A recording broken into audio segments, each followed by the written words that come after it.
Hello, hello, everyone. My name is Jennifer Waters. I am part of the CNY fertility team here, going live from Syracuse, New York. It's a very wintry day here, blustery, a lot of ice on the road. So we're just going to dive into today's subject. I want to talk about digestion. For many years now, I have fantasized about creating a little program for everybody called Digestion to Conception. Why? Because it is the micronutrients that we are absorbing that is going to help us conceive, because a lot of our issues are from some nutritional deficiencies. I'm sorry, I'm reading this. We'll keep trying. Things are happening. And I can't figure out what's happening there. So I'm going to ignore it. Plan A. Ignore the signs coming in and stay the course. That's always plan A. So anyways, those of you that know me know I've been in clinical practice for a long time, and I can tell you that pretty much everyone I see has some sort of digestion problems, whether it's upper, middle, lower digestion. People are really challenged. You may have been diagnosed with acid reflux or indigestion or diarrhea, constipation, SIBO, CFO, small intestine fungal overgrowth. That is a new, more common one. There's all kinds of problems that can go wrong with our digestive system. So what are the solutions, right? So first of all, a little bit of anatomy. For a long time, people would say to me, they would come in and they would say, oh, my stomach is killing me, but they're actually grabbing or touching their lower digestive system, the small intestine. So just to clarify, if you're having pain in your stomach, it's pretty high. It's, here's your sternum, here's your diaphragm, here's your stomach, right? So anything lower than that, below your navel, is your intestines. So we often think we're having stomach issues when we're having lower bowel issues. So first off, I like people to just get to know their anatomy, touch your stomach, feel your stomach. When you inhale, you should feel your whole abdomen pressing away from you, like filling up like a balloon. Okay. And as you exhale, it should drop down.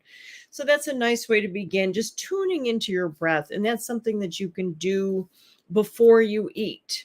If you have any kind of prayer, ritual, setting intention before your meals, that's a good time to do it. Just sit down, observe your food, have a moment of gratitude, and take a couple deep breaths. Remember, digestion really begins in the brain and the mind, the eyes, all of our senses are involved. So we see the food, that gets the salivary glands activated. We often smell the food. That's another way to activate our digestive system.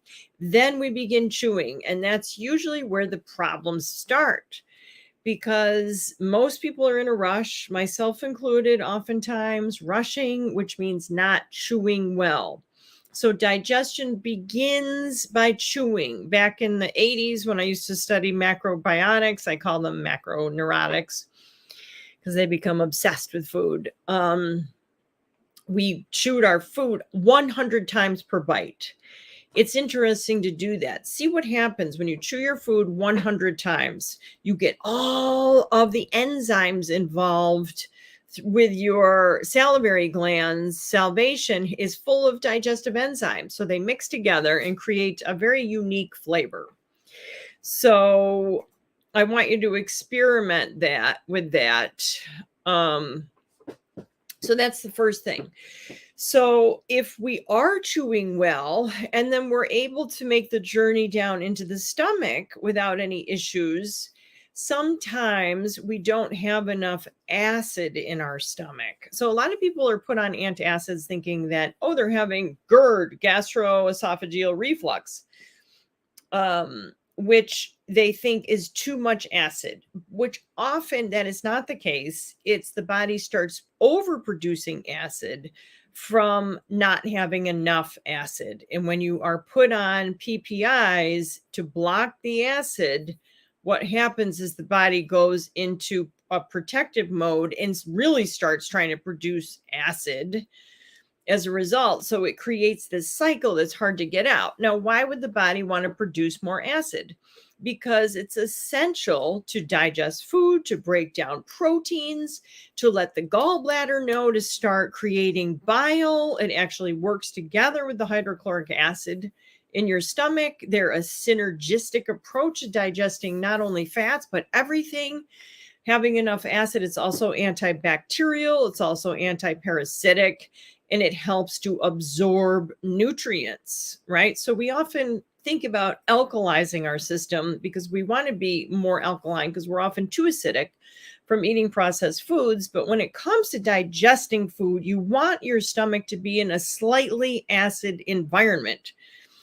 So those of you that are not having enough acid in your stomach, you may want to consider, depending on your age, what we say is anybody over the age of 35, you may want to introduce hydrochloric acid because that is the digestive acid that we need that naturally declines with age.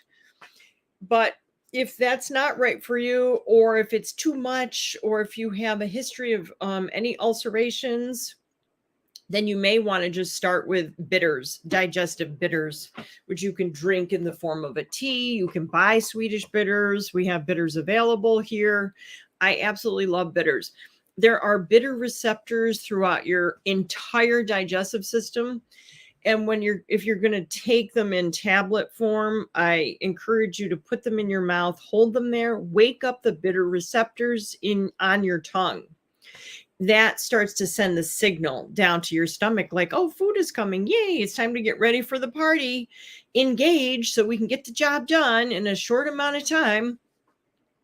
And it's not a flavor that we experience often. We often have sweet, we have salty, we have savory, but we don't get a lot of bitter. So this is your chance to start maturing your taste buds, evolving your taste buds to include that bitter flavor.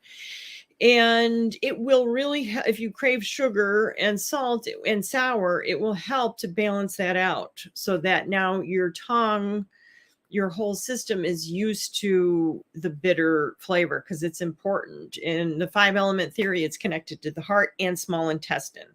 So it's absolutely essential for our overall health. So let's say now we've gone from the mouth down to the esophagus into the stomach.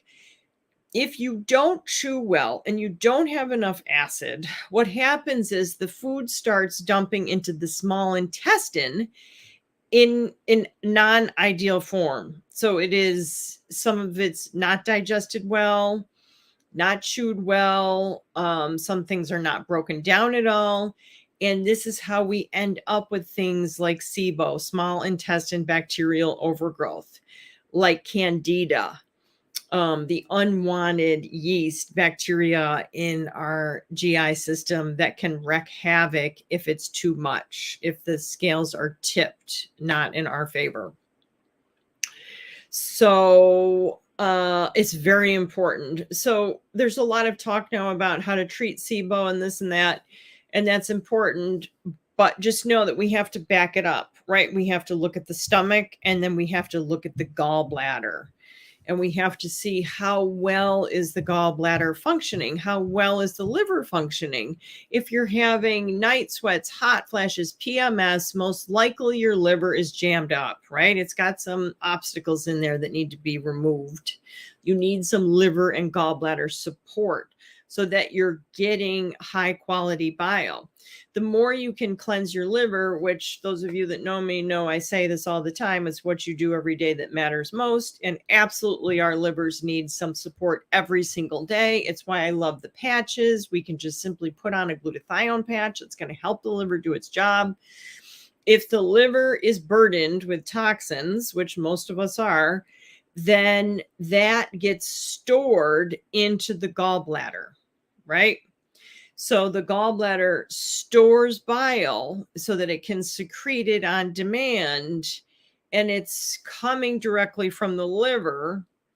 And that's often a place where toxins are stored in the gallbladder. It's why it's often the number one surgery, Amy. You know that. So many gallbladders are removed because of a variety of reasons. And some of it has to do with estrogen, which is why so many women have gallbladder issues when they're pregnant. So you really want to support your gallbladder going into pregnancy to make sure that you've got a well-functioning gallbladder. If you don't have a gallbladder, you should absolutely be taking a product called Colocol. It's bile salts, so you can support the liver to do its job. It's easy to find. You can email me. I'll send you the link. You have to, because what happens is then it's the bile production all is put on the liver. So the liver is doing the job of the liver and the gallbladder. So it's stressful on the liver, but with the right supplementation, it's not a big deal. You just have to be very aware of the quality and quantity of fats that you're eating and make sure things are going well and make sure that your liver is well supported. And you'll know because you'll be able to eliminate well. You should be pooping every day. You should have well-formed poops. They should not be difficult to pass. All of these are part of how we diagnose in Chinese medicine. And we look to see, what's going on. Our elimination, it's similar to our menstrual cycle, whereas it's giving us information of what's going on internally. It's great. You can do a lot of blood tests and saliva tests and hair analysis and all of this, and that's wonderful. Or we can just simply take a look at how you're feeling, how you're digesting, how you're eliminating, what's your luteal phase like, what's your follicular phase like. This is the information that we need to say, okay, here's where you could use a little bit of support. What's interesting is most of the protocols that I've looked at that have to do with more chronic and acute GI issues like irritable bowel syndrome, Crohn's disease, all of that goes back to the pituitary gland, right? So it actually, we talk about it starting in the mouth and the salivary glands, but one step up is really the pituitary and hypothalamus, which is the most important part of our endocrine system, right? So it's very linked to your endocrine function, which again is ruled by your nervous system, right? The nervous system controls the endocrine system. And we know that our gut is the second brain, although I like to call it the first brain, which is governed by our nervous system again, which all goes back to the glands in our head and how well things are functioning. How resilient are we? How well do we manage stress? Do we handle stress? It's not about eliminating stress, folks. It's not going away. But how we respond to stressful situations can change. And we can change that on an hourly, on a minute by minute basis. We can get help for that. We can do practices that help us to become more resilient so that we don't fall apart. Okay, so we talked about that. The small intestine, absolutely. Bitters are great for the small intestine. It has, the small intestine, I think, is the most arduous of the journey, right? It's the longest of the tracks and it's kind of jammed into a small area. And then it makes its way into the large intestine, which has two transitions, right?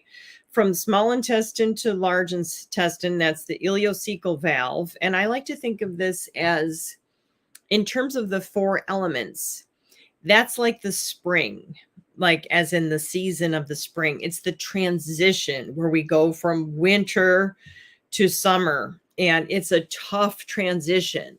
Mostly we're spending our lives upright. And so your food has to go from being in this cramped space through this doorway that's often stuck closed. The valve often easily gets jammed shut. It's easy to fix too. You can just do a little self-care massage to open it up. And then it has to go against gravity. It has to go upwards, right? So that's tough when we're looking at peristalsis. Now the large intestine's like, I think I can, I hope I can. It has to go over and down. And I like to think of the descending colon, the sigmoid colon, as the fall, right? The transition from late summer or summer to winter, and it's the fall down, it's the let go, it's the final phase of letting go. And there is a huge psycho-emotional component to this part of the body because it does represent our ability to let go, which is very challenging. You have to be extremely creative when you're looking at how to let go of emotional issues, of psychological trauma, of physical things, of past surgeries, of things you've been diagnosed with. How do we reconcile, maybe is a better word? How do we continue to live with something in a way that doesn't allow us to feel burdened, but to feel okay with, maybe not even okay, maybe more than okay. Like, this is what makes us strong. This is what makes us resilient. This is what makes us so that we can actually help other people with the same diagnosis or similar diagnosis. So that's a little side note. But by the time we get here, often the lower colon is in spasm. It's easy to get in spasm. So with a little bit of support, I do recommend finding an Arvigo therapist, somebody that can teach you self-care massage. It's a wonderful thing to do. You just tune in. You're going to learn how to release all of this tension from your upper abdomen and your lower abdomen, and learn how to connect with your small intestine and large intestine and just simply get things going so that you're feeling freer, better, and happier. So I think if we could just do that, the world would be a better place. A lot of your symptoms are going to go away on their own just by increasing the fresh blood supply to an area. And remember, we focus a lot on what to eat, but that might not be as important as how well you're absorbing what you're eating. You can have the highest quality grass-fed steak, but if you're not absorbing any of those B vitamins that are essential for your nervous system and your reproductive health and your heart health, then don't bother. You may as well just eat food on styrofoam if you're not going to digest it.